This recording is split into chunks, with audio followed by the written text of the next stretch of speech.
Eterno Dios, eres mi paz cuando ando en aflicción.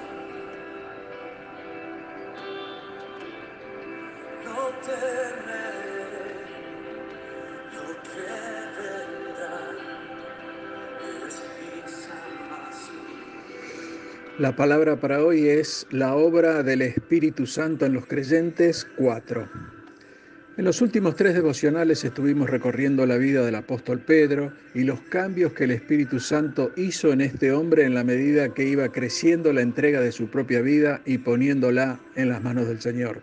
Y si bien dijimos al principio que Simón era un empresario, en los días de hoy sería algo así como un cuentapropista, y que él mismo se autoabastecía a sí mismo y a su familia y hacía de la pesca un negocio rentable. También vimos cómo el Espíritu Santo forjó su carácter, haciendo de él una persona con más dotes espirituales y mayor conocimiento de la palabra, dejando atrás la carnalidad con que se movía antes de tener la maravillosa, extraordinaria y sorprendente experiencia con el Espíritu Santo.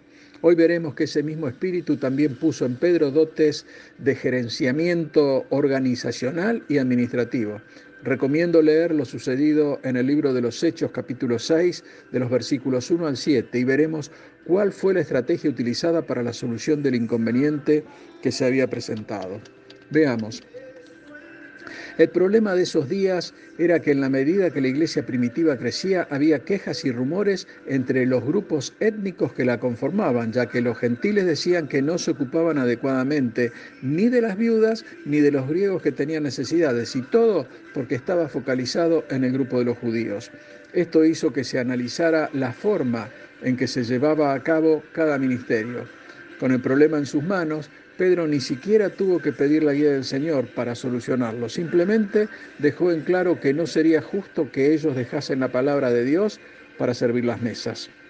Él tuvo claro cuáles eran las prioridades, sabía que él no podía hacerlo todo y puso las cosas en su justo lugar. Es decir, él y los discípulos seguirían dando la palabra de Dios y se elegirían diáconos para el servicio según los dones de cada uno.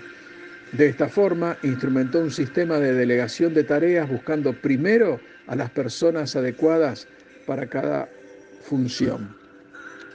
¿Cuál fue la solución del problema? Primero, Pedro, en primer lugar, reconoció que la iglesia tenía una oportunidad sin paralelo para seguir creciendo y simplemente ubicó las prioridades en su justo lugar. Es decir, ellos seguirían dando la palabra de Dios. Después de esto, reunió a los discípulos para llevar adelante la estrategia planteada. Luego, delegó el proceso de selección. De esta manera se pondría a las personas adecuadas para cada uno de los servicios y ellos persistirían en la oración y en llevar la palabra. Así se eligieron a aquellos diáconos que conformaron el equipo, que además eran creíbles ante la gente, es decir, tenían buen testimonio, gente madura y con la presencia de Dios en sus vidas. Estos fueron los encargados de llevar adelante la tarea. Una vez elegidos los diáconos, fueron presentados ante los apóstoles, quienes, orando, les impusieron las manos en señal de aceptación y como presentación pública de ellos. De esta manera, crecía la palabra del Señor en toda Jerusalén y el número de discípulos se multiplicaba por todas partes. La solución fue propuesta por Pedro, ya que él entendió y llevó a cabo el principio 10-80-10. Pedro inició el proceso, con lo cual se aseguraba que el camino a seguir sería el correcto. Entregó a las personas adecuadas la tarea de selección.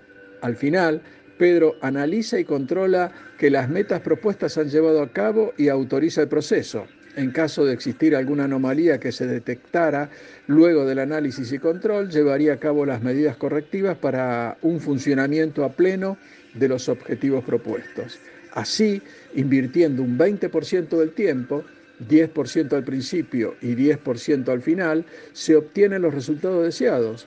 Como ejemplo, diremos que si utilizamos el 20% de nuestro tiempo preparando a las personas adecuadas de nuestro grupo, estaremos potenciando su habilidad para ministrar a otros y así obtendremos resultados que nos sorprenderán, ya que crecerá la administración de la palabra en lugares que nosotros, por nosotros mismos, no podríamos alcanzar. Y si los nuevos se van formando de la misma forma, es decir, primero en el servicio para los hermanos más necesitados y asimilando el conocimiento de la palabra que después ellos mismos irán derramando entre sus contactos, seguramente notaremos un crecimiento exponencial. Así que te animo, hermano, a que empieces pequeño y avances en el servicio para el Señor. Y será Él quien te dirá: buen siervo y fiel, sobre poco fuiste fiel, sobre mucho te pondré. Entra en el gozo de tu Señor. La verdad que la experiencia vivida por el apóstol Pedro es de un asombro inimaginable. Él, un rústico pescador devenido en predicador con un conocimiento digno de un erudito en la palabra, con conocimiento de los eventos que sobrevendrán sobre la iglesia de todos los tiempos. Y aquí estamos incluidos vos y yo.